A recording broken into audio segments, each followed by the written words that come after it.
renewing your mind.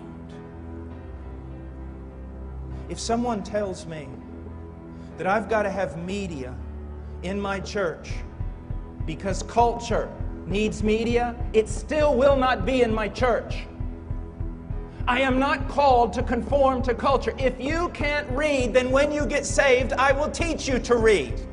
If you can't sit 25, 35, 40, an hour and a half to hear a good sermon, then I will teach you how to do it. You have got to learn. You are the first generation young people who think that in order to reach your age, you've got to become like your culture to be relevant in your culture. You're the first Christian generation to believe that. All other Christians said this: to be effective in my culture, I've got to be completely different than my culture. Biblical, godly, holiness, simplicity. That is why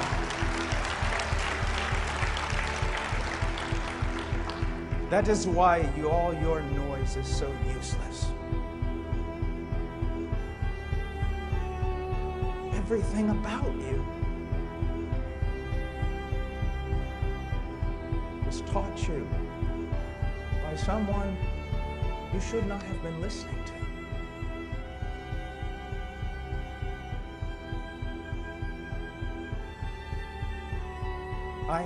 For many years, I had a lot of hope.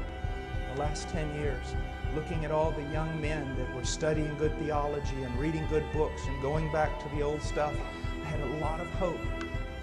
That hope has been dashed against the rocks because I've realized it's gone to the head, but they're still cool.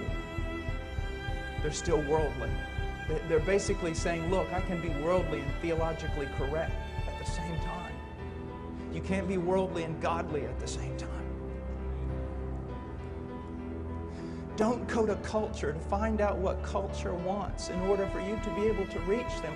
Go to Scripture and say, Jesus, how do you want me to be? How do you want me to talk? How do you want me to walk? How do you want me to dress? What do you want my relationships like? Jesus, I submit to you. My goal is to be pleasing to you, to Him, to the wind with all your stuff.